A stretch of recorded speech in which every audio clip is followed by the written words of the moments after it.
What's going on, my damn people? I'm super excited to be here today with my good friend, resident advisor marketing badass, Sara Grillo, CFA.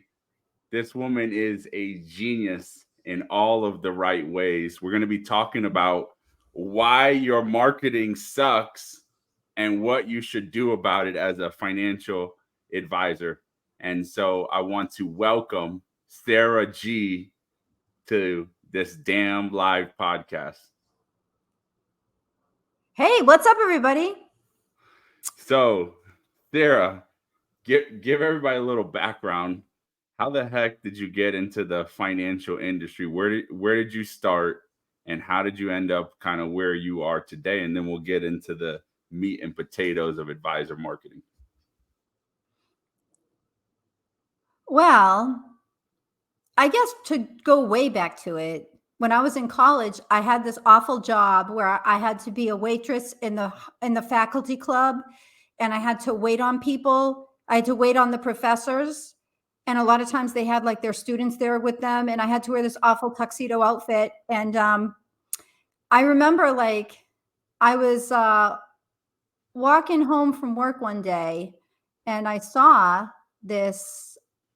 At that point, it was Dreyfus. It was this Dreyfus office, and it had the windows. I could see through the windows that there was this ticker tape, and I was really intrigued by that. And I just kind of felt like something was calling me about that, and I just wanted to know everything about why the symbols were changing and what the red meant and what the and so I just started reading. The newspaper at that point, and we get financial information over the internet now, but back then they didn't really have all of that. So I started reading like the Boston Globe business section, and that's how I got my start with finance. Really, I had my first internship at, I'd hate to say it, Merrill Lynch. I thought it was like great. I thought it was like awesome, but that was what there was at that point. I think most of us that have been in the business for a while started out through either insurance or wirehouse or something like that. So yeah, I guess I kind of did get my start in the wirehouse and just eventually drifted over to RIA. And now I'm, I guess, the leader of the Transparent Advisor movement, which comprises mostly flat fee and advice only or hourly planners, which is quite an alternative fee model. It's a new way of doing things. I think it's the way of the future.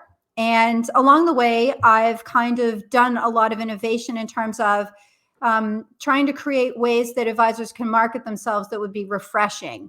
I just see a lot of like the same old crap, nobody getting anywhere. And what bothers me about it is a lot of these advisors are very good advisors, but they just can't express themselves correctly. They get charged a ton of money to get these websites put up and these elaborate marketing programs. I see this all of the time. And, give me $2,000 a month and I'll try to help you get leads. And they're up there just looking like the same old.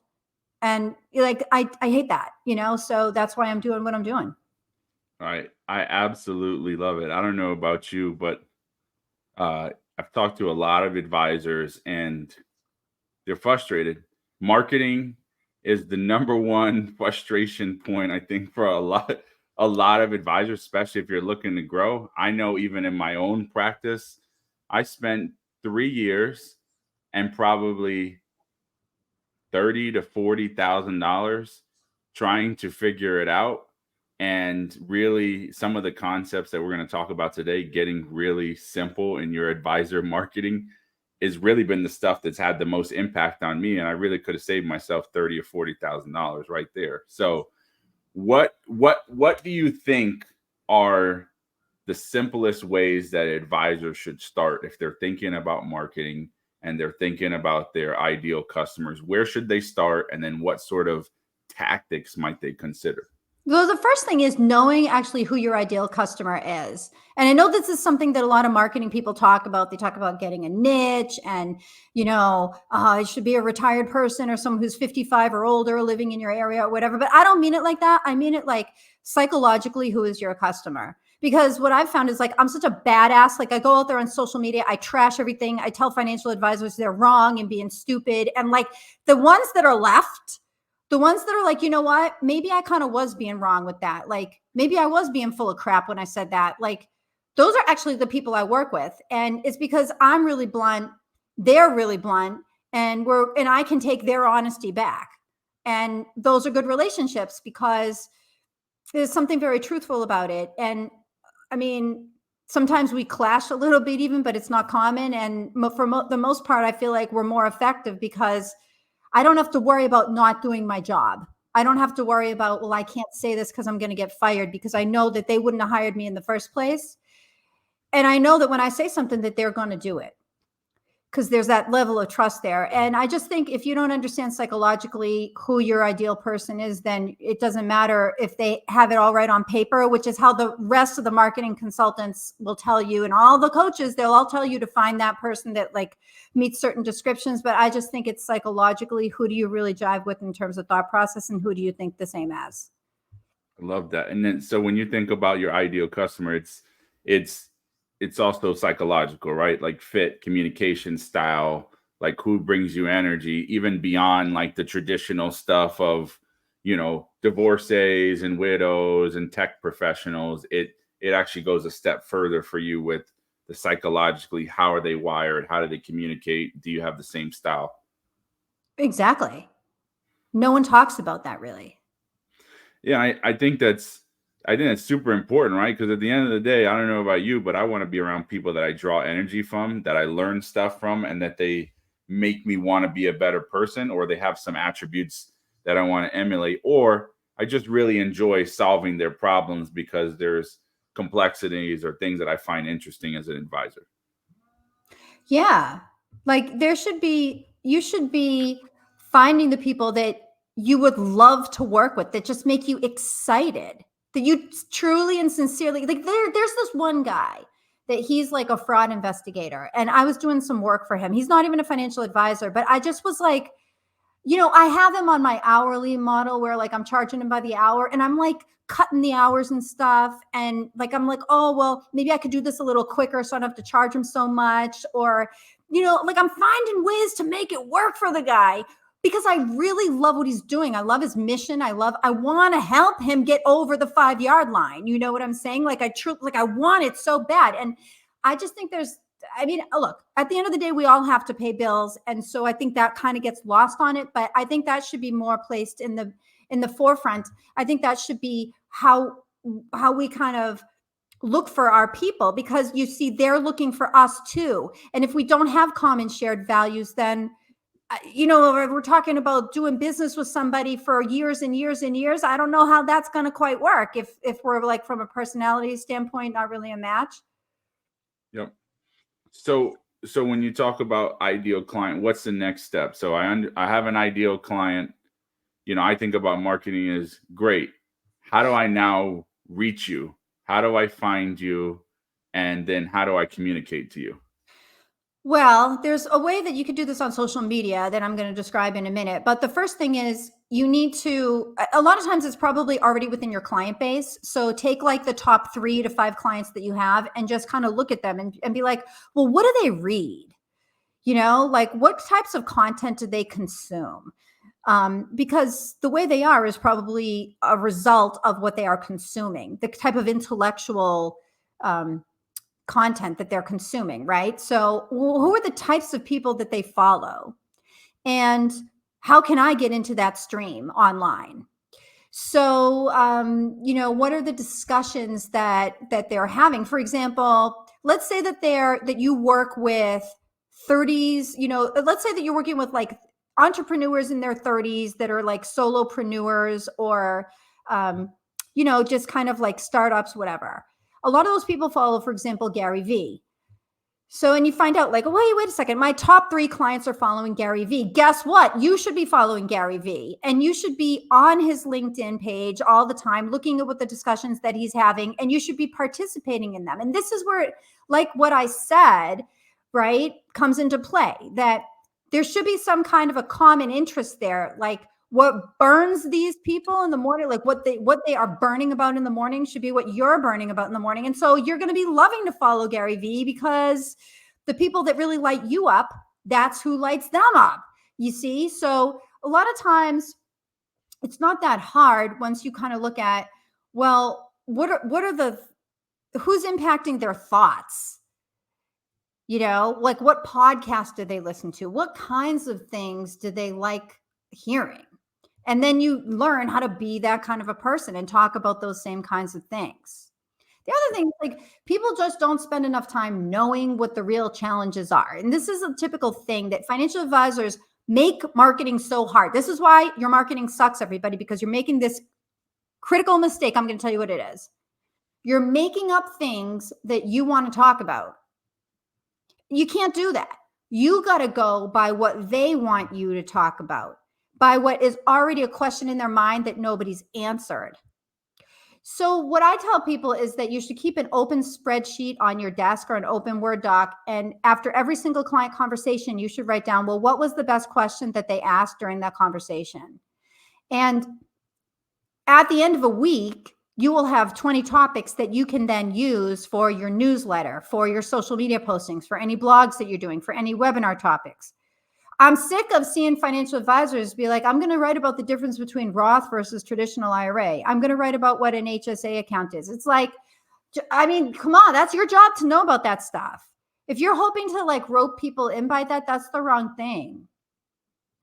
So, I mean, like I see these like postings about, well, just so you know, student loan payments are going to be starting in October 2023, and you better get back on with your budget about that. Like, yo, man, like, tell me someone with debt that doesn't know that. Yeah.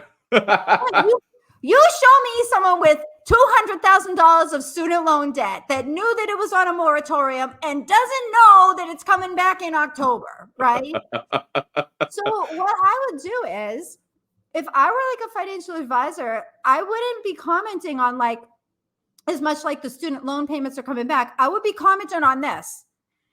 What do I do if I can't pay my student loans? And then a lot of times financial, because that's like the more common question it is, right? And so a lot of times people don't want to kind of pay it forward. Like they just want to see, do you have the assets? Are you ready to hire me right now, et cetera? But what you neglect is that if you keep talking to these people over the long term, that eventually something's gonna give. And they're going to want to work with you if you do a good enough job addressing what their challenges are and helping them, or they might refer you to a friend. But I think that there's like a very kind of limited set of topics that financial advisors like to talk about because they see it as the conduit to somebody hiring them. But the truth of the matter is, you got to talk about what's on people's minds and the questions that people have. And it's easy enough to do that if you have clients. If you don't have enough clients or you don't feel comfortable, right? Then you're doing something wrong, by the way, if that's the case. But you don't feel comfortable asking your questions with your clients, what's really on their mind, then change, okay? Because your marketing sucks if you're going to go out there and talk about stuff that nobody wants to hear. It's going to cost you a ton. And then after like 3 months, you're going to be like, hey, nobody likes me. Marketing doesn't work. LinkedIn doesn't work. Facebook, should I go on Facebook instead? They're like, oh, Sara, like which microphone? I want to start a podcast. Which microphone do I buy? Like, yo, that's not the first step, y'all. Like, I want to like smash the computer screen when I get these emails. Like that should not be your preoccupation when you're starting the podcast. It should be, what can I get people to desperately love hearing about? Yeah. What do I need to talk about people that's like a thorn in their side that nobody else will talk about or that nobody else has a good answer to? What can I do that's refreshing to people? What can I do that's alternative, that's opposite, that's enlightening? What should I be talking about? It should not be, how do I sound on the podcast? Because let me tell you, I mean, I have this microphone, but sometimes I don't use it. And sometimes even when I do use it, I use it wrong. And you know, my podcast, for example, sounds like there's World War II in the background. Okay. It just sounds awful. It sounds like I'm like underwater broadcasting from a submarine, but I've really never had a problem with anybody Xing me out because of that. Okay. So get relevant, financial advisors. And if you can't get relevant, here's another thing you could do. Go on to Google and go on to people also ask, like when you type in a search, like student loan repayment. Well, that's a bad example because I know none of y'all like to work with the quote unquote brokies, right? The broke people, right? So let's say like, what age do I retire? Don't just do that. Go down to people also ask. Scroll down and you'll see on Google that there's a people also ask. See, because Google gets these questions. Google knows more than any of us know about what's on people's minds, right? Google knows more than what your spouse knows about you. Okay. Just that is true. Sorry to say it. Google knows all our secrets. Okay. So go down and see what searches people are doing on Google on certain topics. And that's probably more relevant. Another great source of relevant information is Reddit, actually, because people a lot of financial advisors don't go on there. Like they do go on there and they pretend to just be like normal people. But you get like the real questions that people have about their finances on there. So I would just I would just start doing like a video every day on like the best Reddit question that you saw in the Reddit personal finance forum. And then like say the question, do a 1 minute response, and don't go on and on, y'all. Okay. Y'all thinking you're Warren Buffett being on these like, should my video be 10 minutes long? How about 45 seconds? Okay. Yeah. That's all I feel like listening to. Sure. So so everybody listen, there's some great nuggets here. So I'm gonna recap them. What do your ideal clients consume? Right? Where do they get their information? Who are they following? So Sara talked about Gary Vee, and I think a lot of advisors that are listening, you missed this part about social media. You have to actually be social. Okay, this isn't. I hate to tell some of y'all who are just starting out, even if you've got a decent following. Okay, I'm going to call it more than 2,000 followers or connections. You are not a broadcasting company. You can't just put information out there and think that like Field of Dreams, the people are going to come. They're not. The way you drive people to your content is by engaging with others and inserting yourself in meaningful conversations to where people say, you know what? I like that guy. You need to treat, or gal, you got to treat every post that you do on somebody else's content as a mini post to say something meaningful to add to the conversation. So that's one thing. The second most important tip that Sara just dropped was take questions and conversations that happen with your clients and turn it into content around things that your clients actually want to hear. So I'm going to give you a live example that Sara shared that happened to me.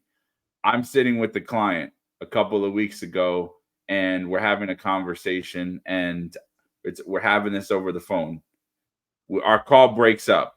I call the client back 20, 30 minutes later after I'm picking up my kids.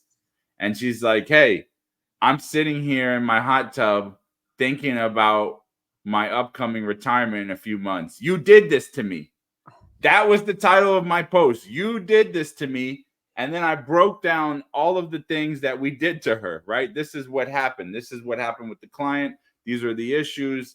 This is exactly. So then 2 weeks later, I'm sitting at a restaurant. Another one of my clients walks in and she says to me, hey, I saw your post on Facebook and about you did this to me. And I thought to myself, you did this to me too.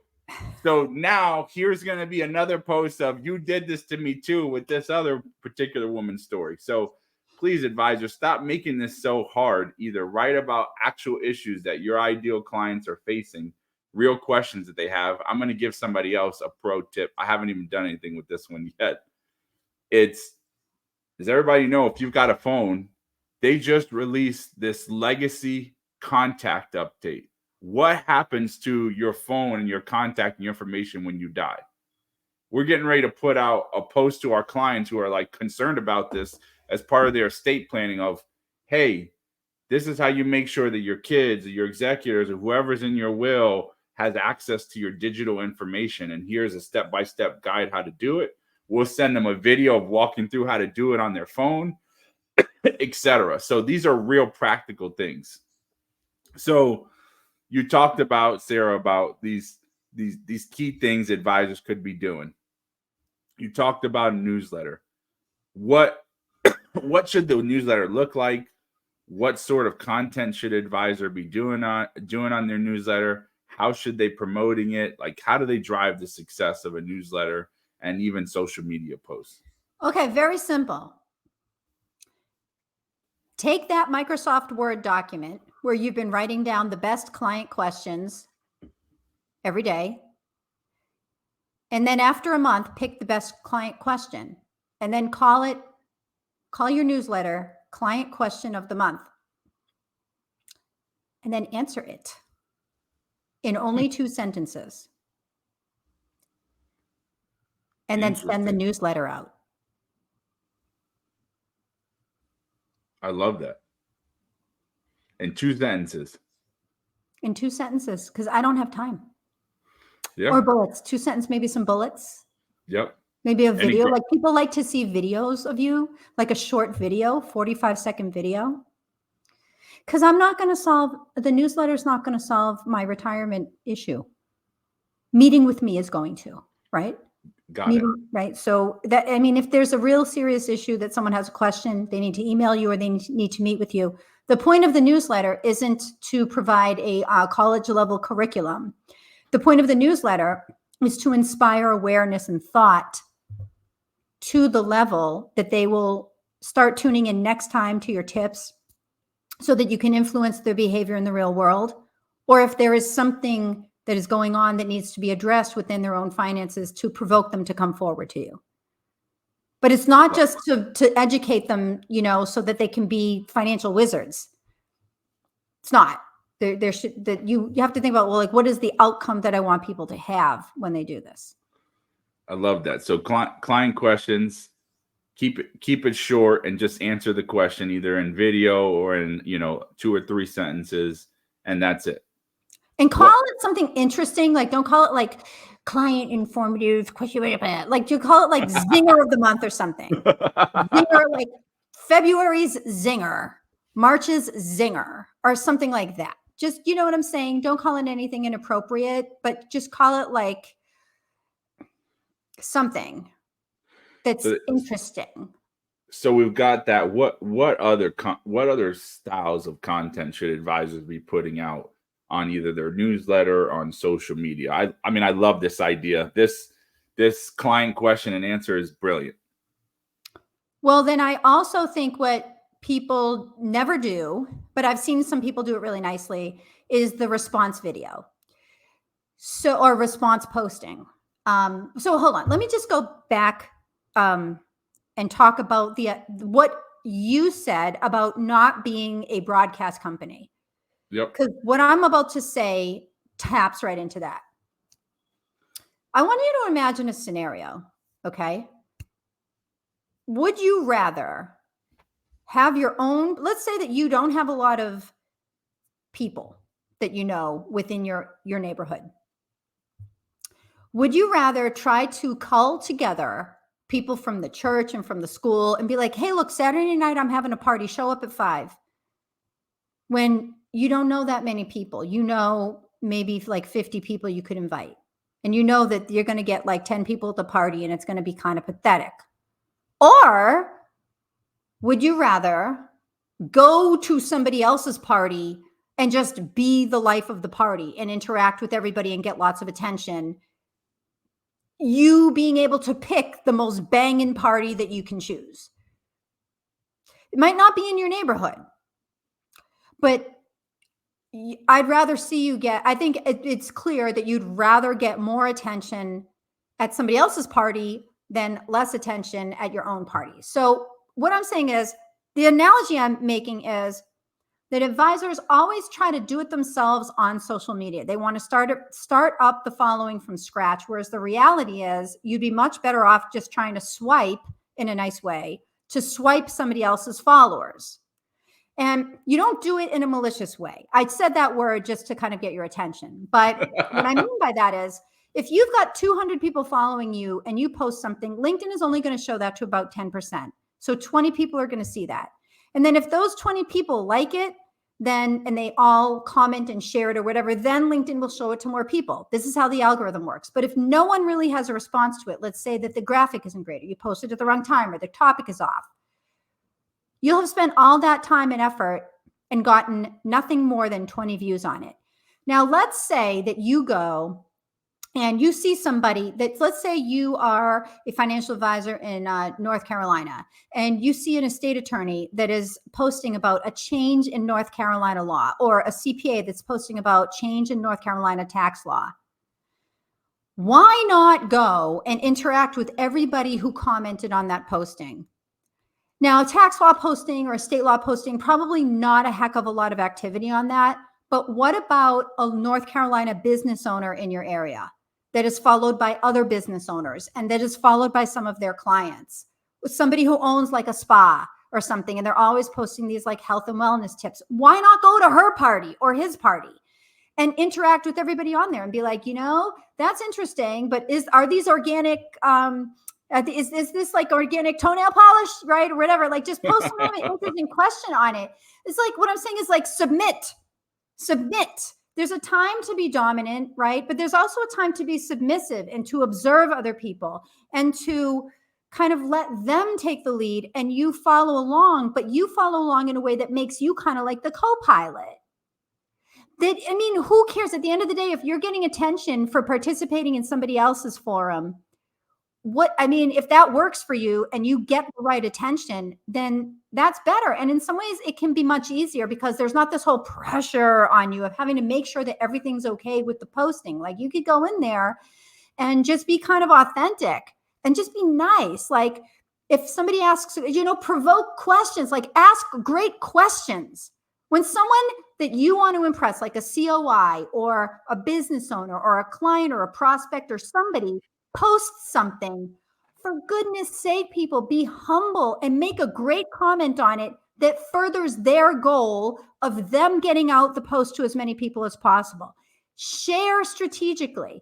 Share postings of prospects, clients, centers of influence, people that you want to kind of get their attention. Get their attention by sharing their content with your network with a great comment on it, because it creates gratitude. And it makes you look like you're not just a taker, that you're a giver. Give more. Social media is an amazing opportunity to give. Like, I had this wonderful experience where I was coming home. I have 4 children under 10 years old. And we could talk about that over a glass of bourbon, okay? But anyway. We need that. Because we all need it, right? I'm walking home. My kid had her annual doctor's appointment a few months ago, and I'm walking home. And my kids, like, we go to the doctor in the rich area. We don't live in the rich area. Who wants to pay the high rent in the rich area, right? But my kid's doctor's in like the richest area of like my neighborhood. Mm-hmm. And so we're walking home from the rich area, and my kid says, "Oh, mommy, there's a diamond ring." And I'm like, "Yeah, right." Actually, it was a diamond ring. In fact, it was like a diamond engagement ring.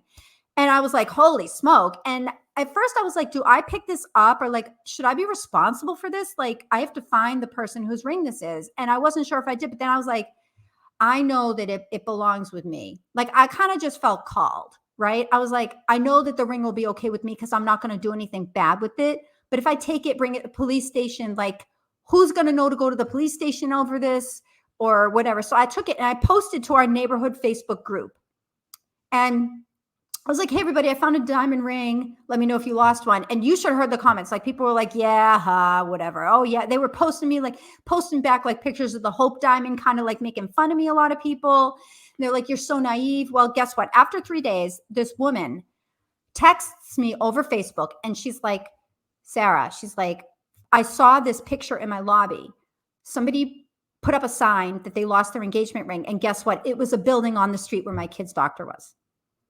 And then she connected me with that person, and the woman described the ring precisely. And then the woman shows up, and it turns out that she's a child psychiatrist, which I was like, can I take your number? Because who knows, I might need you someday. Right. I love that. Yeah. She's like, if you ever need me, you just saved me like thousands and thousands of dollars because you returned my lost engagement ring. She's like, your children will be seen for free by me. Right. So like, I had no intention other than just like not wanting this poor woman to not have an engagement ring. And I just wanted to share. I just wanted to give. And I was so impressed, not just by like, I was so impressed that there was someone who saw that posting and tried to help her neighbor. And see, you just see what I'm saying? Like, nowadays, I feel like in society, here's where I'm getting up on my soapbox, but I just feel like everybody's become so individualistic and narcissistic. And, we've become so businesslike, even in our social relationships, And myself, like, I love just the idea. I love how giving feels. Mm-hmm. And I'm not saying it like I'm some angel or something, right? God knows I'm not. But what I'm saying is it's amazing to give, and it's amazing to look at social media as I'm going to get on there today and give to as many people as I can. That everyone's trying to target job changers. Well, why don't you, like on Sales Navigator on LinkedIn, you can see when someone's lost their job or they're changing jobs or whatever. If someone's lost their job, don't contact them and be like, you should do that 401k rollover. You should be like, is there something I could do to help you find a job? I have all these followers. What industry are you interested in working in? I love that. I literally did something. I did something like that recently. We had written like what you should do if you lost your job guide, and I reached out to these people and gave them like, hey, listen, here's a link to schedule 15 minutes with me so that I can understand what you're looking for, and I will personally introduce you to people in my network. Nobody I does had that. I had 25 people take me up on the offer. I had 15 minutes, bing, bing, bing.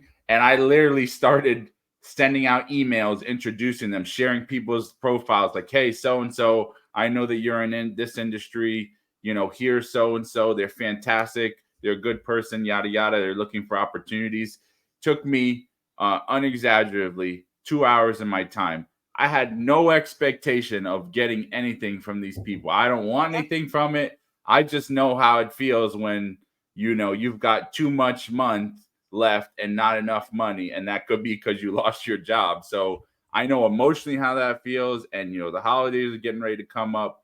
So if I could help these people and introduce them to folks and find a job, that's what it's about. So I think the most important thing that you hit on was LinkedIn, social media, whatever. It is a social networking, and we are all in this together, and we can help one another on these platforms instead of being so focused about going there to get.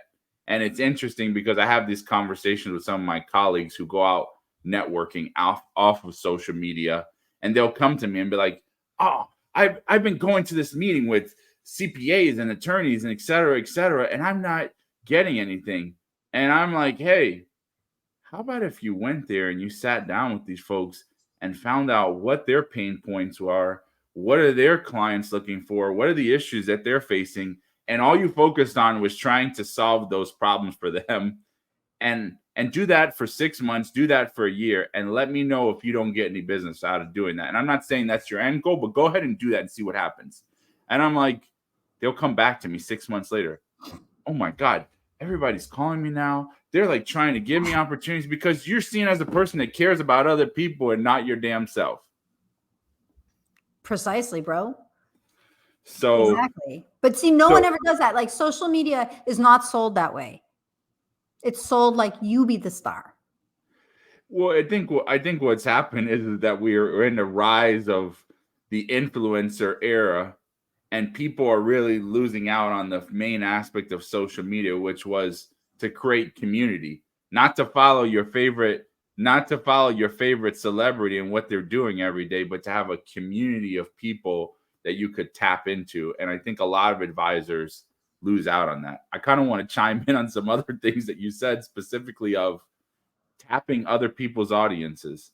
I'm going to say something. This may offend, or some of you other advisors may be upset by this, but I love going to comment on other financial advisors' content. First of all, I go there because I'm like, you know what? If they've created any sort of a meaningful audience and I add to this dialogue, maybe there's people in their comments that just like the content that they put out, that they're not that particular advisor's ideal client, but I am. When they go and they look at my LinkedIn bio, they're like, oh, I identify with Eric and his team in all these different ways, and bingo, boom, now I've got somebody that has eyeballs on me and I could potentially get hired. So don't look at your other advisors as competition. Look at them as co-collaborators. They're just creating water coolers for me to go and talk about, potential topics that my clients might find interesting. If it's the right advisor, because you also want that person to comment on your stuff. And there's some advisors are like a little bit territorial. Mm-hmm. I could see, there has been some kind of cutthroatedness. So I could see why people would feel that way, but you don't want that person. You want the givers. So let's talk about like tactics on LinkedIn. I don't know about you, but like there's all this get sales navigators to get connections, No. etc. So let's get down to what should advisors actually be doing to grow their audience, to create meaningful connections and to create meaningful conversations. Okay, so I'm going to tell you that this is like the best possible thing that you could ever possibly do. Yep. And I know this, like I've had clients that have done this. I've done this. Okay. Again, you're going to create a community. You have to understand one thing. Their worst fear is that there's no logic behind the connection when you ask them to connect, and that it's random, and that all that you're going to try to do is weasel your way in and pry their money away from them. Okay. That's what people think when you ask them to connect over LinkedIn Messenger. Don't be that person. Here's what you do. You go and you find a big mouth. So I'm a big mouth on social media. Are you, Eric? I am a big mouth. You are a big mouth. Okay. So, but you find someone like us, okay? Yep.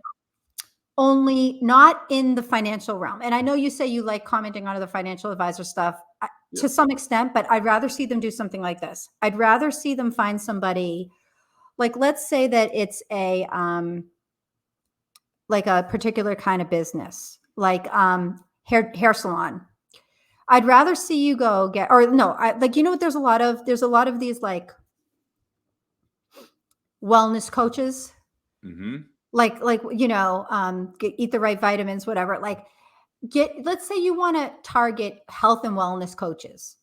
So you find these big mouths, the person that's always commenting, and then everybody that's always posting, that just can't shut up on social media and gets a lot of attention.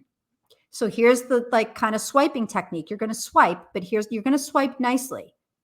You're not going to take anything away. You're going to swipe in an accretive fashion. You're going to go, let's say the woman's name is Leslie, who's a health and wellness coach. Leslie's a big mouth. Sorry, Leslie, if you're out there. This is not based on a real person. I'm just saying. And Leslie's always commenting. She's commenting daily, like, oh, like, hey, I was at GNC today and there's a sale, whatever. Okay. So when she posts, oh my gosh, there's 25% off the charcoal vitamins at GNC or whatever, right? Then you go and you see everybody that commented on her posting. And then the people that are like, oh yeah, I thought that it was the, hey, I thought it was lemongrass vitamins that were on sale today, but I was wrong. Okay, whatever. Like you find everybody that's commenting that's passionate, right? You want to you need the passion, the flow, the momentum, the energy, like the sincere interest in this topic, right? You go you go to those followers that commented or liked or shared it, and then you say this to them in the connection request. Exact words, I'm going to tell you exactly what to say, okay, financial advisors? I saw your activity on Leslie's posting. Love what she's doing. Let's connect. Okay. So when you send somebody a message like that, it removes the random aspect of it. Why? Because that person knows that you, Leslie, and them share a common interest.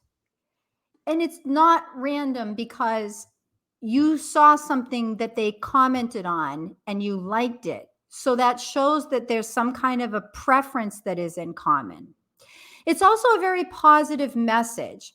I love what Leslie is doing, right? It shows that there's a mission that Leslie is on that you kind of want to be on, and that the person that is commenting is also kind of on. So you're kind of uniting everybody. And lastly, you're just giving, like, what you could also say is, hey, I thought you might enjoy my postings on the feed that are similar, something like that. Because that's what's implied. Like this person is looking at you saying, this person is on the same mission as me, and who knows, maybe this person has something to give. And then on your profile page, it should be mission driven. And I know that all you financial advisors want to talk about, like, oh, I was born with $5 and I came up out of poverty and I like to help everybody retire with dignity, et cetera. But the truth of the matter is that there's a lot that goes along with that people don't necessarily want to hear about. So I I would very much focus on your LinkedIn page, not as much your occupation, but I would focus on what you do on LinkedIn. So you should say something like, hey, look, here on your LinkedIn page, you should say, hey, whatever, I'm Sara.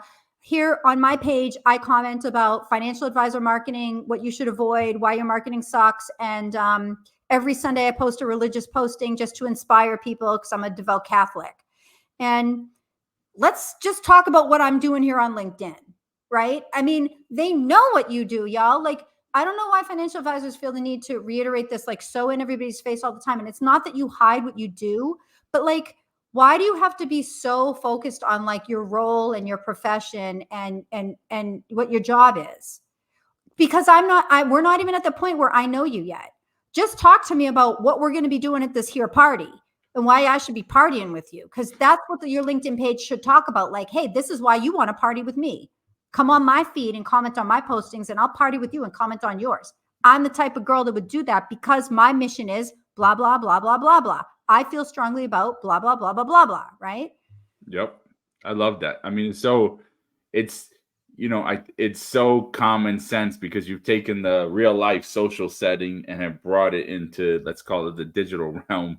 And I think I think advisors are trying to jump out of the bush and thinking that somebody is going to immediately hire them because they sent them a message. But, anybody on here who's listening, if you've ever been in a serious relationship, if you ever got engaged, if you ever got married, I'm going to tell you what, you don't go from I met you and I saw you and I swiped, using your analogy in this case in the digital age, and hey, let's get intimate. Let's get financially naked together. It is a process. It takes time of building trust and consistency and figuring out what type of person are you? Do I want to financially get married to you as my person to guide me for the rest of my life? So you've now come in, you've given us the example of like, hey, here's how you can connect with somebody meaningfully. Hey, we connected with so and so on their post about wellness, Leslie, that you referenced. What do you say after the initial pickup line inside of the comments? How do you keep the conversation going? I find some advisors like maybe they got one or two lines and that's it. Well, you should actually pay attention to what the person cares about. And it's so easy to do that. You should generally target people who are active on LinkedIn, meaning people who post at least once a week, people who respond to their messages within a few days. All else equal, it's going to be a lot harder to get the attention of somebody who's not active on there, because when they log on once a month, they're going to have all these messages and they're probably not going to want to pay attention to you. And they aren't going to really be showing you very much what they are about because they're not posting a lot. They might not trust LinkedIn, which is why they're not on there that much. They might be tired of the solicitations. So you definitely want someone who's a believer and an active user. That would be the best possible person to try to connect with. And what you want to do is you just want to give to them. You just want to look at their postings and comment on them. If they're worthwhile, you should share them with your network with a comment. People love that. It really is very complimentary to somebody's mission when you help to, for example, further their mission by sharing their mission with other people. Be an ally. You should, if you're going to just be directly messaging them, you should just be asking them, hey, I just was curious, like, what do you think is the biggest impediment to owning a wellness business in North Carolina these days? Oh, well, they just increased my insurance premiums, this or that. Really? And then you can, after a while, once you kind of understand what they're about, then you could kind of try to transition them in. Like, oh, I saw that you just hired somebody. Congratulations. I was curious, is this something that you've budgeted for? Like, I'm sorry, and this is just, I'm not a financial advisor, but like, is this something that you've planned out in terms of cash flows and taxes, like 3 to 5 months down the line? Do you have that vision yet? Oh, no, I haven't. Really? Well, I'm having a webinar about that next month. Have you thought about the liability of blah, blah, blah? It's your first employee. Do you need to be, how about this? I saw you hired your first employee. Is there any need for like legal support? Do you have a lawyer that is helping you to address all the liability issues that may be arising? No, I don't have one. Oh, really? I know somebody from my network. Would you like an introduction? Love that. Like give, okay? It's not that hard. When someone is out there doing stuff, give to them. So the other thing is, what I hear a lot of advisors starting to rumble now about engagement pods. What the hell is an engagement pod? And should anybody here be participating in one of these pods? So the way that LinkedIn works, and I don't work for LinkedIn, but and what I've just noticed this over the last few years to be true is that, like I said, when you initially post, your posting goes to like 10% of your network. And then if you get a certain amount of engagements, I think it's like at least 10 or so engagements within the first hour, then after that hour, LinkedIn will actually show the posting to more than 10%. And then that's how things go viral. So just getting more and more activity on it. Because remember, you have to look at LinkedIn like LinkedIn is your client. If you want to be successful on LinkedIn, you have to have LinkedIn's mission be your mission. And LinkedIn's mission is get as many vivid conversations, lively conversations that are consuming people's attention and keeping them on the platform going as possible. So if you could get really good conversations going where there's a lot of ping-ponging back and forth, replying, people commenting, replying to those comments, that's the party. You're creating a party atmosphere. You're creating interactions. That's what LinkedIn wants you to do if you could contribute to that. So LinkedIn will reward you if you are able to create those interactions on the platform. Now, what people do is they create these engagement pods because they say, well, I don't have anybody who comments on my stuff right away. What do I do? So what you do is you get together at a certain time, like let's say 10 o'clock on Friday, and you say, okay, we're all going to post at 10 o'clock on Friday, and then we're all going to comment on each other's postings. Now, this does have the effect of triggering the algorithm because as long as you make insightful comments, like not like, hey, great posting, but if you actually say something that spurs a discussion, like I didn't realize that the contribution amount for the HSAs was that amount. There was such an increase. Wow. I hope that people understand that because that could really help if you're using a health savings account this year. If you something like that, right? Like if you actually make something relevant to the discussion, then first of all, if you put keywords in it from the actual posting, your comment is going to rank higher, just as an aside. But if you get those comments, if you get what it does is it essentially gets a certain amount of comments within that first hour, and that's favorable. And the algorithm then will serve your content up to more people after that initial hour. Now, you'll have to comment within the hour. And then after that initial hour, the commenting is essentially done. And the posting is just going to die if nobody comments on it after that, which is, again, the posting has to be relevant, engaging, it has to be written a certain way, etc. Should you use an engagement pod? I think it's useful to participate in a kind of setup engagement event for a certain amount of time. I don't think you need to do it after you see the effects of it and realize this is what LinkedIn is looking for.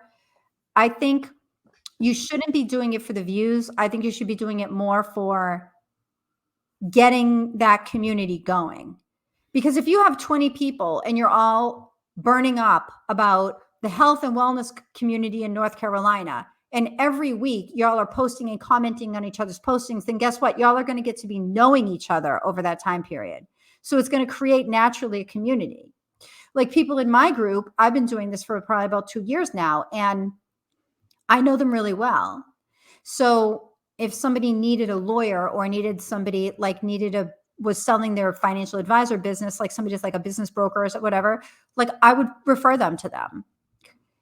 And I feel like I have these kind of like online friends, and I feel like I've created this little online community for myself. So I would just say do it for the community reasons and don't get too preoccupied with the views and what the effects are in the algorithm. And you should just absolutely be focused on getting as many people to comment on your posts as soon as possible, and commenting on, and you should be finding those people that are just that absolute good colleague for you, like the allies, and get them into a pod and just go crazy. Like, absolutely. That's what LinkedIn is about. And LinkedIn will probably have no issues with that, but LinkedIn will have an issue if you just get on there and you like post the same comment, or you post some superficial comment that doesn't have any meaning to anybody. Like, I mean, LinkedIn doesn't really like it when you kind of try to game the algorithm, so to speak. So don't game the algorithm. Have it be a high level, like look at the high level goal of what the pod is supposed to do, which is community, and just create this awesome community where you're so excited every week to be with these people. You can't wait to see what they're posting and to comment and to spread the word around. It should be natural that way. I love that. One thing that I do on LinkedIn specifically is uh, I have a list of people that have audiences that I want to tap into, like the example you gave with Gary V. And since I don't want to spend my entire life living on social media, I go in at curated times of the day and I go to those people's pages to look at their posts, and then I click save. And what I do is I come back later. So the way I do my LinkedIn is I do some in the morning, I do some in the middle of the day, and I do some like little 20, 30-minute blocks in between meetings if I can find it. It's not exactly a science. The morning is, the evening is. And then, since I've also got a lot of kids, it's whenever I can get 5 or 10 minutes, I need to escape them because they're making me crazy and bourbon time isn't coming soon enough. Not soon enough. So what I'll do is I'll go in and save these folks' posts, and then I come into LinkedIn in my time and I sit down and I write a response back thoughtfully has meaningful. And what I've noticed with that is that it's drives a ton of people to then come and either view my profile or follow me because they're like, hey, this person has something meaningful to say about this. So I just wanted to share that as a pro tip for everybody that's listening out there. This is something you can do. You don't got to be on LinkedIn all day long. So we talked about content strategy. We talked about how advisors can quote unquote slide into somebody's DMs or direct messages and how to do it strategically. Okay. We talked about the email newsletter and how to keep it so simple. Everybody thinks that they got to write this elaborate newsletter. You talked about, listen, pick a question, call it client zingers, call it something that's very easy for clients to understand, and then give it to them straightforward. We talked about put it in quotes. Yeah. How do I know if I truly have a high deductible insurance plan? Whatever. Correct. How do I know if should I be doing because it also should be in the original diction. Should I be doing an HSA? Like that's not how a financial advisor would talk. That's how a person would talk. Somebody told us to me the other day. So you need to write the title for the stuff that you do, like the way people search on Google when they're looking for an answer. That's right. That's why I said that. People I love that. Absolutely. That people, for those of you listening, make sure you go back and re-listen. I sat here and learned. I didn't even think about people also ask. What a brilliant way to target how you're going to talk about things to your clients and curate content. So as you sit here and we kind of think about, we're getting ready to wrap up. What do you think as advisors, we're sitting here towards the end of 2023. What are 2 or 3 things that advisors can do to make 2024 epic for their marketing and for them to actually get real life traction? What would you do? Yep. I think that what you should do is you should make a list of 5 people that really get you and that you get them and that you're on the same page psychologically, that your opinions tend to line up, that your interests tend to line up, whoever they may be, centers of influence, people in the community. They probably should have some connection to people that you could eventually end up doing business with. And then I think you should just build a community around those people. Morally, ethically, they should all be lined up. And then you should think about just, how do I become more like them? Like people that you admire. Like, Andy Panko? I love Andy Panko. I love Andy. I really admire him. Like I truly admire him. And it's something like that where, Andy, if you're listening to this,